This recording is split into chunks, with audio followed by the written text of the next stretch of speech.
This week, Alexander, I thought I might talk to you and to our listeners about a concept known as the pizza effect. And I'm Now, not talking when you told about me this, I said, "Hey, John, I fucking love pizza." Yeah, exactly. I mean, that's part of what made it very DPTM, because we love the pizza effect. And I'm not just talking about the delicious taste of mozzarella and pepperoni on your taste buds. I'm not talking about what happens to your waistline when you've had too many slices of Hawaiian. Those are also pizza effects, I guess you could say. The shakaroni is a pizza effect. the cultural phenomenon of shack partnering with pepperoni to produce the shakaroni. That's the type of pizza effect. It's true. Actually, look, I mean, if the thing that I'm actually wanting to talk about runs out of steam, then the great thing about this topic is we can just talk about pizza and it's endlessly interesting. But the reason I want to talk about it and the nature of the pizza effect that I have in mind is a sociological concept which was named firstly in 1970, and it describes a phenomenon which I think is something that probably most people have noticed in one form or another, but perhaps not given a name to. I think it's really interesting. It's something I've been thinking about as I've been traveling, and it's, I think, the key to understanding not just a lot of what's going on in the world, but potentially where things are heading in the future. And I'll come to why that is, but it's also just fascinating in and of itself. So the pizza effect, as it's just been described, was coined by this Austrian-born Hindu monk who was also a professor of anthropology at Syracuse University, as I said, in 1970. And his John, are name you was talking about Agahagananda Bahandi? Yes, that's right. I'm talking about Agahananda Bharati, who wrote the following in 1970 based on his analysis of this phenomenon. And thank you very much to Professor Buzzkill for this extract. The original pizza was a simple hot-baked bread without any trimmings, the staple of the Calabrian and Sicilian contadini, which is a peasant farmer, from whom well over 90% of all Italo-Americans descend. After World War I, a highly elaborated dish, the US pizza of many sizes, flavors, and hues, made its way back to Italy with visiting kinsfolk from America. The term and object have acquired a new meaning and a new status, as well as many new tastes in the lands of its origin, not only in the south, but throughout the length and width of Italy. So basically, to paraphrase that description, what happened was mostly in the 19th century, you had a lot of emigration of Italians from Naples, the province of Naples, and the city itself and surrounding regions where pizza was from. And they went to, places like New York, famously, Little Italy in the Lower East Side of New York, and they came together, obviously, in kind of tight-knit expat communities, and people who were, not otherwise kind of kinsfolk in Italy became, people who came from different regions of Italy knew each other in these communities. So they shared ideas, they shared recipes, they had access to interesting ingredients, they had people who wanted to buy their stuff, who had particular tastes, etc. And so they started to, kind of riff on this very basic idea of pizza. Apparently there are kind of accounts from the early 19th century of pizza in Italy, and it's basically like a kind of, bread with very few toppings on it. Like maybe it's just got tomato, maybe it's got a bit of cheese, whatever. Lame. But they started to add all the things that we associate with pizza now, as well as the kind of cooking techniques that we associate with pizza now. And then when soldiers in World War II, kind of Italian-American soldiers, went through Italy, they were like surprised, I guess, because they were, they understood this to be an Italian dish. They were surprised by what it actually looked like, which was, still relatively simple and moreover, still completely unknown or unavailable in most of Italy. And so yeah, I guess that meant that they came to see it as a more distinctive American dish, but also in the years after the war, when Italians went to America, when Americans went to Italy, this idea took hold of pizza as something that people expected of Italy and associated with Italy, and the Italian cuisine responded by kind of developing a market that responded to that expectation, and kind of reawakening this idea of pizza, which they didn't really have much interest in. Apparently, it was like oyster pies or something in London. It was associated with poor people, and it wasn't kind of a sought after food. And the reason I started thinking about this was because I was in Milan a few weeks ago, in the north of Italy, in Lombardy, and I just kept seeing signs to pizzerias everywhere. And I thought, like, I didn't think they really were into pizza up here. They're kind of traditionally, they don't cook with olive oil, they cook with butter. They like polenta and rice, and which are kind of more northern Italian staples as opposed to pizza and pasta. But, nonetheless, you could kind of throw a tennis ball in Milan and hit a pizzeria because they're, and if you go to one of them, you're like, yeah, this is okay pizza. Like, there's certainly nothing magic about it. And in fact, I've had much better pizza in Melbourne. But also, like, probably the best pizza I've ever had is in New York. I mean, they've just kind of mastered it.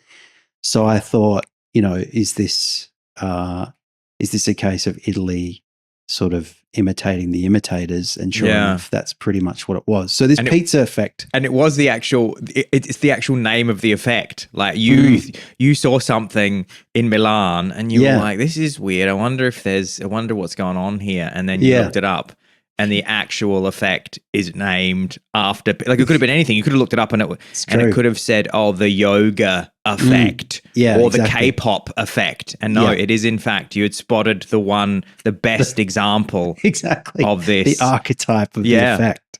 Yeah, exactly. And so this guy in 1970, this professor from Syracuse, noticed this. In his case, he was kind of applying it, and we might come to some examples of this, to Eastern, quote unquote, concepts, Eastern wisdom, Eastern religion concepts that were popularized outside of the subcontinent.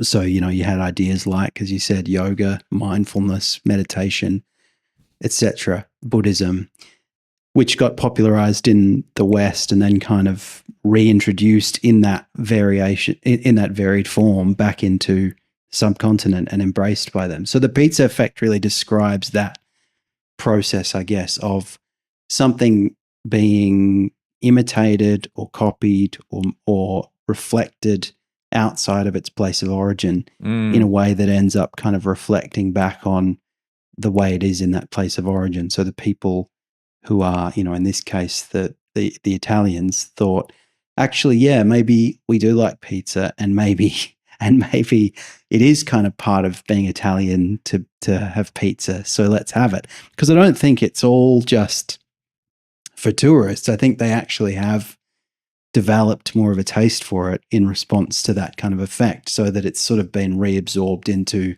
the culture. And as we'll come to, there's lots of interesting examples of this. But it struck me also that it's a kind of, it's a sort of it's a very modern phenomenon, because it relies on kind of, I guess, a global exchange of ideas and cultures, and this ability for one culture to reflect back another.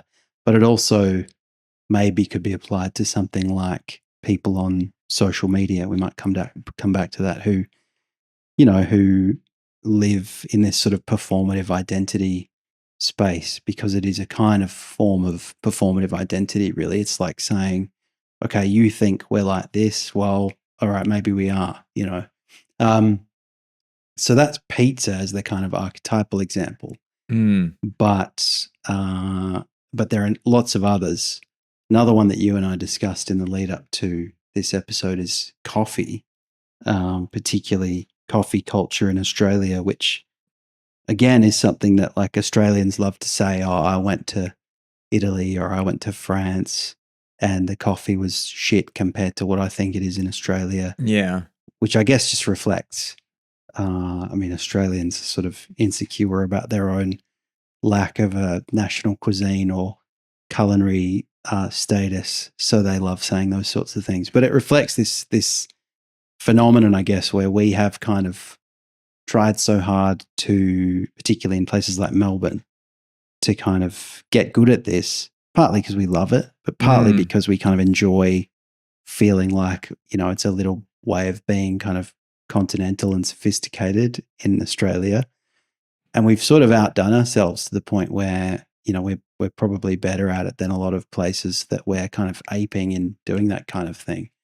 So, in Melbourne, bars and cafes, but take cafes as an example, you have kind of, this growth of barista culture and various forms of various kind of cultural forms that follow from that, and an obsession with people becoming competitive baristas, an obsession with kind of different obscure varieties of coffee, different ways of sourcing coffee, people becoming like coffee aficionados.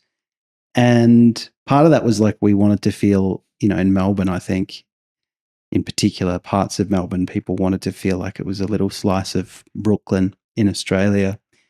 And now you have this, when I went to New York, when I went to Brooklyn, this is probably close to 10 years ago, I kept noticing that the cafes were run by Australians. And it was kind of like we had, somehow beat them at their own game, or we'd kind of done something without knowing it.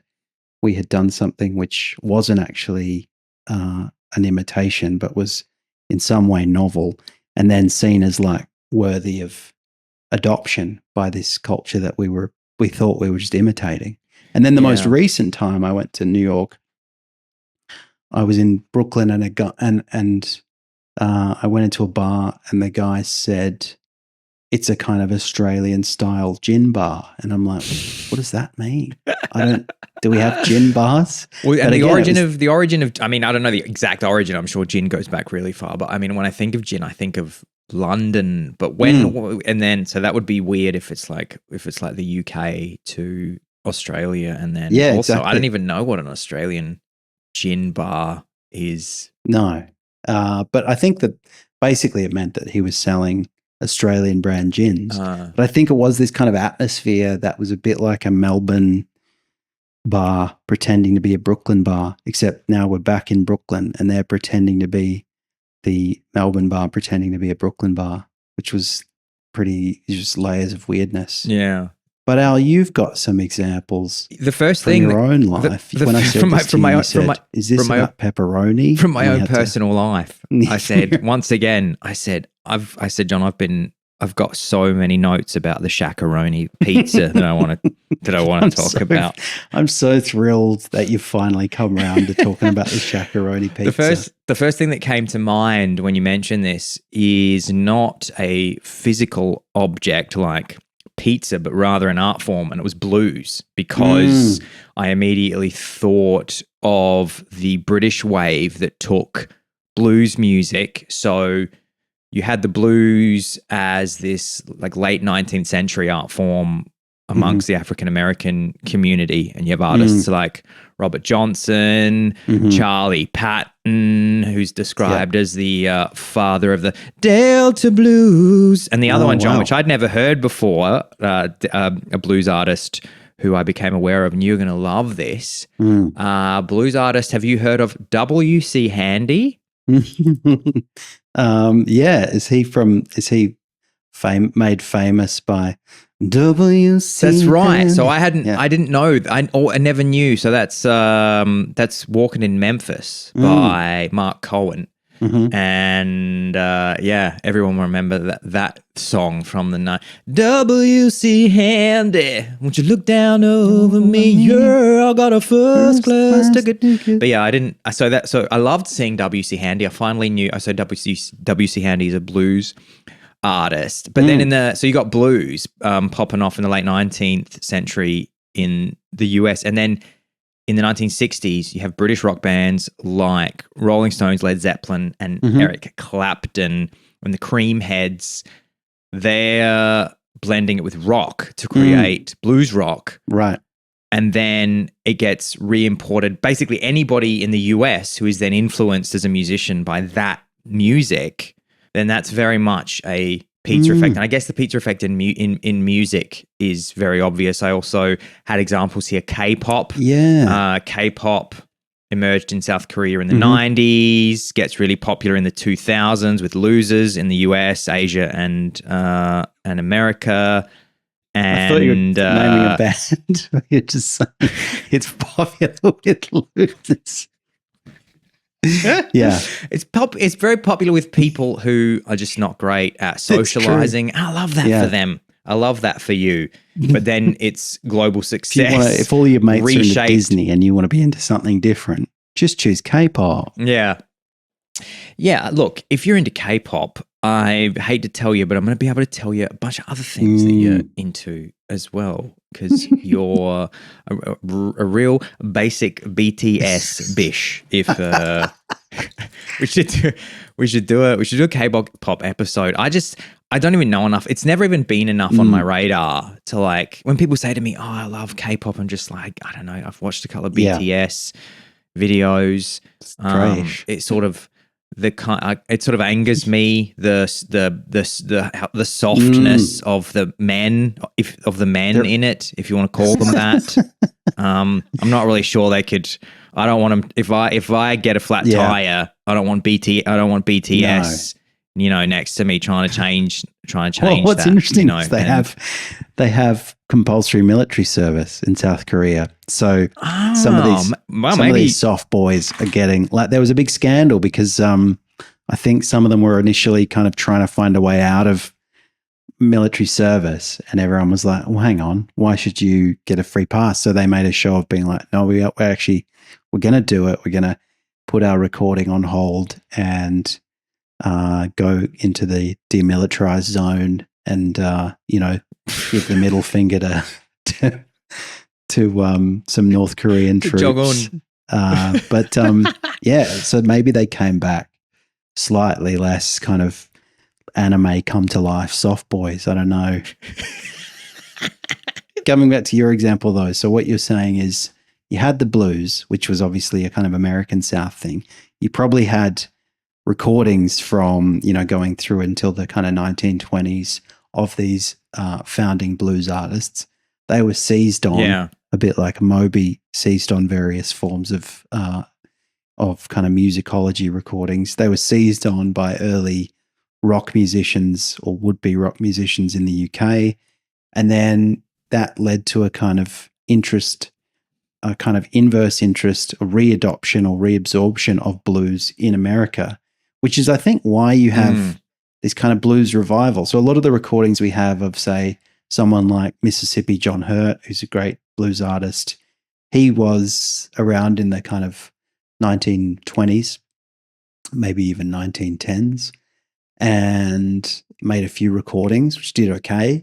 But then, like, he wasn't a star, but then he became a star late in life because somebody kind of, during this blues revival period in America, people would go down to the South and track down these guys who were now, in their old age, but they were still kind of good for making music. So they went and did a bunch of blues festivals when they were like in their 60s and 70s,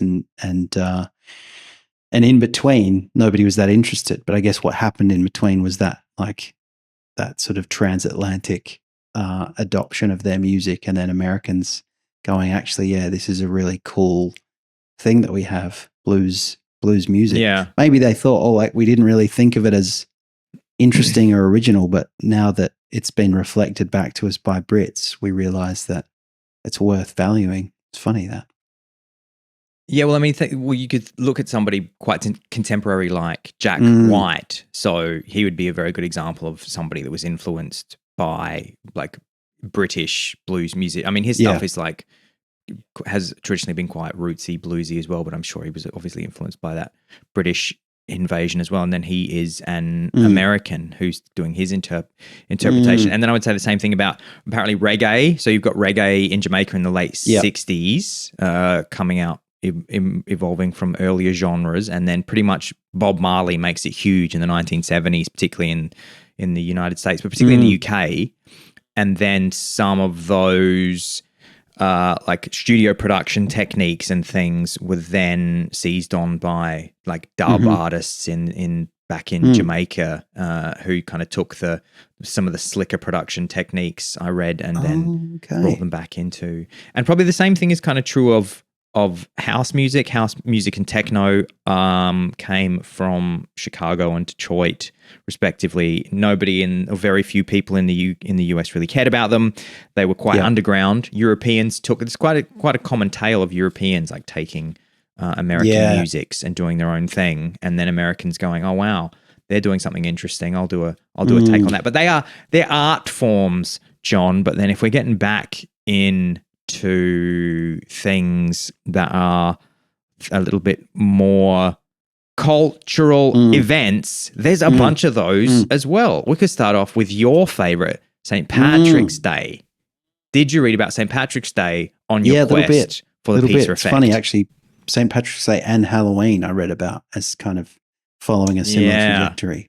So tell me about St. Patrick's Day.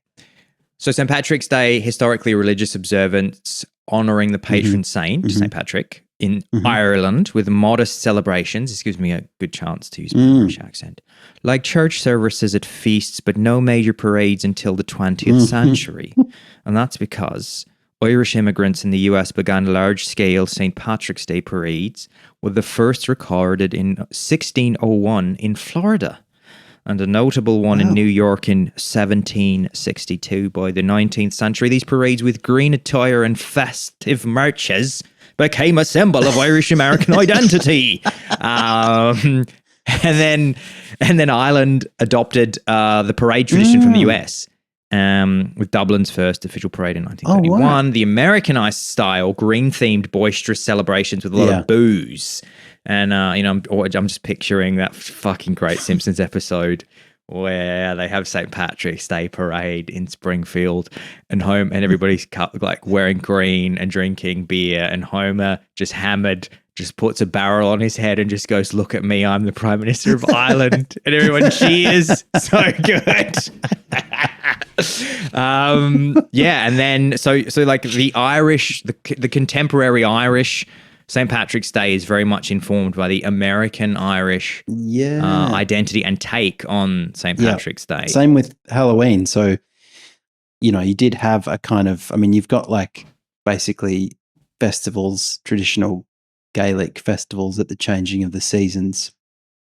And that's kind of the origin of Halloween as I understand it. But they would they wouldn't use pumpkins like you would see in Halloween in the US, but they do now because they would use kind of European root vegetables. They used to make jack-o'-lanterns out of like turnips that they just dried and cut into, and then Irish Americans started making jack-o'-lanterns out of pumpkins. But I think also kind of doing the sorts of things that we associate now with Halloween, like decorating houses and trick-or-treating and whatever. And obviously that's been reabsorbed, or that's been spread all over the world, but it's been kind of reabsorbed into Ireland where it's from. And that's a kind of classic example, because if you ask somebody where does Halloween come from, they're more likely to say it comes from America than coming from Ireland. But just because they've kind of ended up being the dominant force in the same way that maybe parts of America have with respect to pizza. I have here, John, from my neck of the woods. We have this is quite modern. This phenomenon. We're looking at both 20th but 21st century in particular. That's German Christmas markets.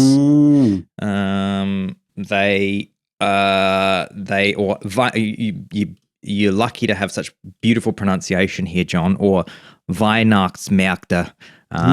Originating in the Middle Ages in German-speaking regions, particularly Bavaria, Saxony, and the Rhineland, and And then Christmas markets gained global popularity, German Christmas markets. People can picture them with the little wooden huts, these little wooden stalls.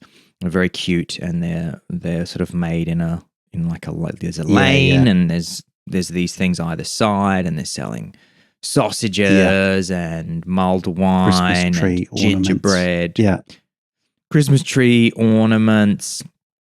Gained global popularity in the late 20th and early 21st century, driven by tourism, German diaspora communities, and the romanticized appeal of European holiday traditions. And then the global popularity of German Christmas markets returned to Germany, enhancing their scale, commercialization, and international appeal. So they're quite huge over here. Everybody always says to me when they're visiting, like I've had people say to me, I want to come to Germany in December because I want to come to the German Christmas markets. And I always say that's not a good idea. Like they're fine, but it's cold. It's dark. Yeah.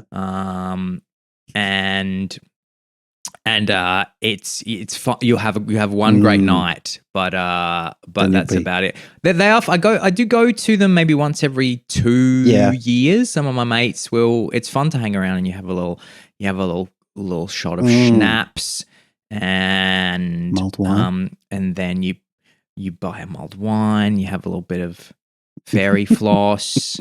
Have a tornado potato. It's definitely like tornado potato territory, definitely. And then the other one from my neck of the woods, John, Oktoberfest. Yeah. Munich in Bavaria. Began in 1810 as a public festival to celebrate the wedding, didn't know this, of Crown Prince Ludwig and Princess Therese of Saxe-Hildburghausen. And then it got really popular in the 20th century, particularly with alcoholic loudmouths, driven by the German diaspora communities and global tourism. The popularity of Oktoberfest returned to Munich, influencing the original festival's scale and presentation and cultural perception. The international demand for authentic Bavarian experiences led to Munich's Oktoberfest to cater to more tourists. Again, so many people that I know have come to Germany just for Oktoberfest. So I have a lot of friends, and I say, have you ever been to Germany? Have you ever been to Berlin? And they go, no, I've never been to Berlin. I went to Germany just to go. I've been to Munich because I just went to Oktoberfest. And if you want to get on the booze, apparently it is really fun. And I have actually had some friends of mine went last year, and they said they're Australian, and they said that they were it's the only thing that they've been to where there's that level of drinking, and there is they said there is pretty much no aggro, and they just said, which for our international listeners is aggression, is typically kind of male booze fueled aggression, which is what you just sort of take for granted when you grow up in Australia, the UK, Ireland, or Scotland. It's going to be my forthcoming book, which I always talk to people about, which is all about drinking cultures. And how they friends of mine just said, we just kind of expected that there would be thousands of security guards to prevent or to at least try and mitigate the amount of punches thrown. And well, Shannon, I love you. What are you fucking talking about? Fucking, what are you fucking looking at me for, you fucking bastard? And they just said there was none of that. So if you want to get on the 7-liter glasses of beer, I do. Get over to Oktoberfest. John, do you have a couple more examples? Yeah, I love it. So, I mean, I think food's kind of a really interesting example, partly because in Australia, we sometimes have this kind of insecurity about not having a kind of defined national cuisine. But then you come to these topics and you realize that is a very kind of recent idea in a lot of places. There are relatively few places that have a kind of authentic, defined national cuisine that goes back centuries. Even in Europe, a lot of places it's a product of much more recent kind of retrofitting of certain traditions. that have suited them. So just to kind of just to come back to the pizza example, another thing I learned, which I found interesting, was this guy, Pellegrino Artusi, who wrote a book in 1891. Now, this was at a time when Italy as a country was very new, and Italian, what had been kind of distinct Italian regions, people would describe themselves as like Florentine or Neapolitan or whatever. And then they were starting to think of themselves as Italian. And of course, like, it was a very fresh question. Well, what does that mean? What like defines us? And I guess that's part of what made them receptive to the pizza effect with respect to pizza. But there was also this book from 1891 written by this guy, Pellegrino Artusi, called Science in the Kitchen and the Art of Eating Well. Obviously, that's a translation of the Italian. And it became this like groundbreaking or kind of foundation setting work in Italian cuisine. Basically, it's the invention of Italian cuisine. And what he did was he kind of took different ideas from different parts of Italy and tried to kind of retrofit them onto this French idea of cuisine. So you have, your appetizer, your first course, your second course, your dessert, whatever. Except that, in his view, in Italy, they should opt for a kind of more rustic, sort of peasanty version of that. And so you had like, these ideas about cooking with olive oil and, pasta and risotto and basically kind of all the things that we think of as heavy hitters of Italian cuisine. And that led to, people embracing that as a way of cooking and as a way of understanding their own food culture. So it sort of reinforced itself. Another interesting example of that, though, is the interaction between Britain and India. So when the British first got to India, apparently Indian food and British food were kind of relatively similar. So there was a sort of, this was like before chili had really taken off, only about 20 years before chili had really taken off in India. And other spices were kind of, not really used very much. And most of what they ate was like stews and, savory meat dishes and bread and whatever. And then over time, spices started to take off in India and it kind of diverged from traditional British food. But part of that was due to the influence of Britain. So they got, apparently what happened was, there was a little bit of the kind of, maybe it was prompted by sort of looking to Europe for inspiration and a bit of kind of cultural cringe, which meant that the sort of ruling classes in India, they wanted to become more European, and they looked to kind of France as a sort of culinary lodestar. But Brits got really interested in Indian spices and brought them back to UK. And, you got these things like you might have had coronation chicken. You would have had chicken tikka masala, famously invented in the UK, but now kind of a popular dish all over the world, including with Indian people and the Indian diaspora, and a kind of classic example of curry. And so, these spices that we think of as kind of paradigmatic Indian spices, they were kind of partly developed by English and British chefs who were kind of using them, trying to think how to use them in, I guess, a kind of stew that in order to make it into what we might think of as a curry. And then that got sort of reabsorbed into and popularized in India. So, and again, that's partly about India, I guess, becoming its own country relatively recently and sort of thinking about how it, wants to define itself as a nation, including by having a kind of distinctive food culture. The other one I have here, very food related, falafel. Yeah. Fried chickpea balls, originally from Egypt, they think. In the 20th century, it becomes popular in the US and Europe, served in pita bread as a bit of a sandwich. And now if you go back, if you're in somewhere like Tel Aviv, you'll find the pita falafel sandwich, but that's falafels that were thrown in pita in the US and then brought back to places in the Middle East. So it's very food is we could have just done the whole episode on food, because that's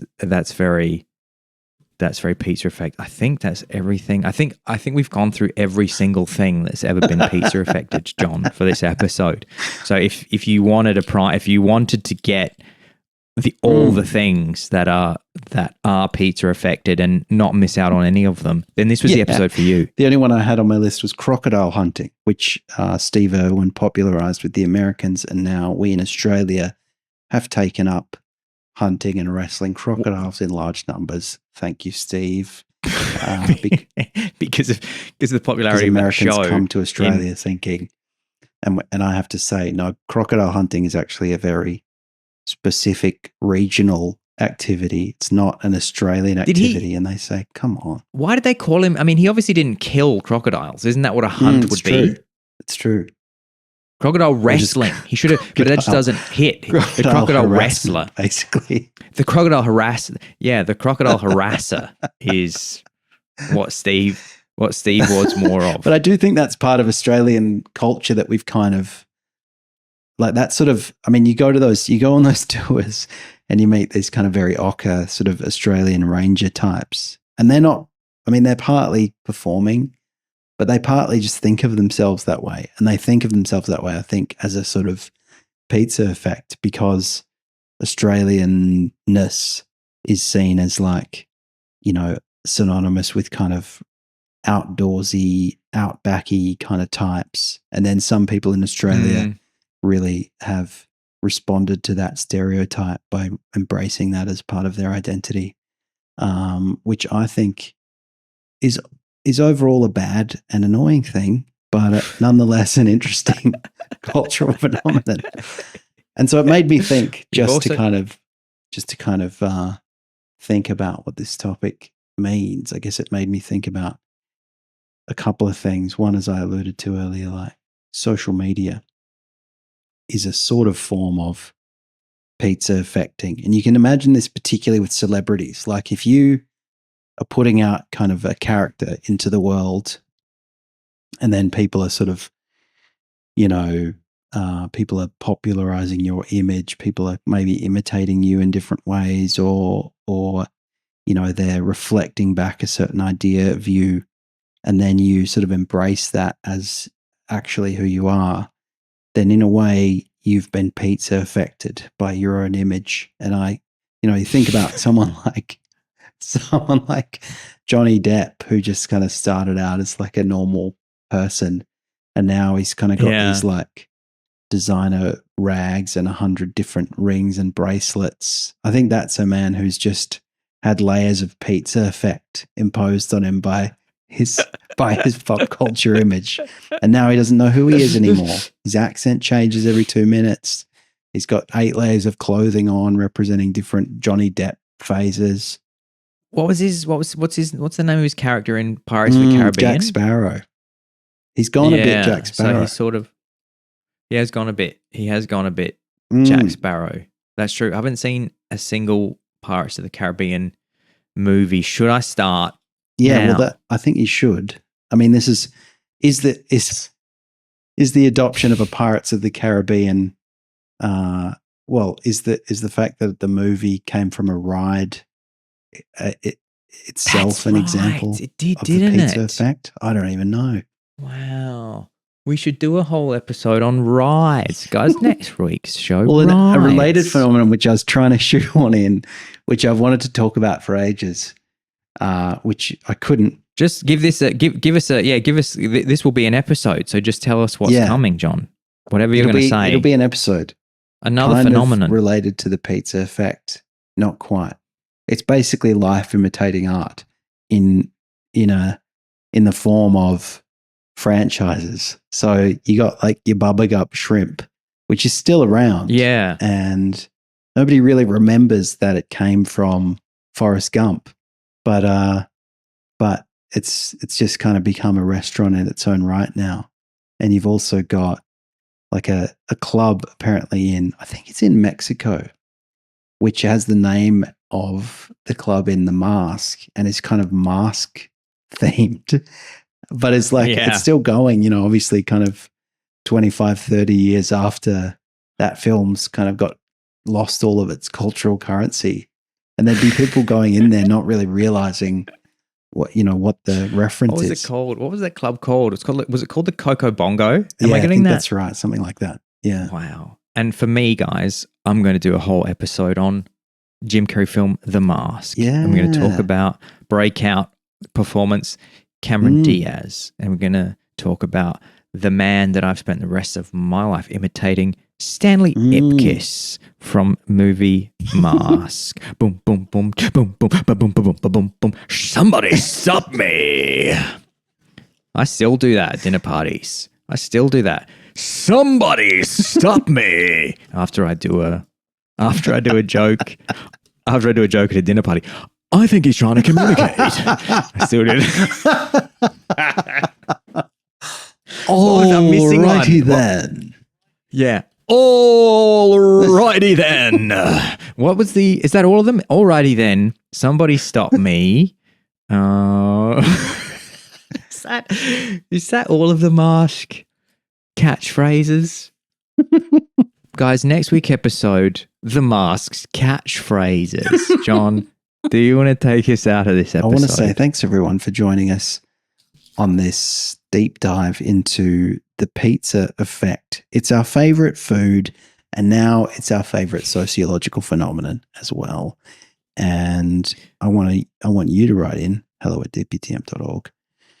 Tell us what your favorite example of the pizza effect is, or if you really didn't grasp what the effect was, despite our attempts to explain it, just tell us what your favorite topping is on pizza. Yeah, for all the dim-witted ones out there, just email it. If you know how to work an email, then just send us your favorite pizza topping. Thank you so much, everybody. And we can't wait to see you next week. Podcast.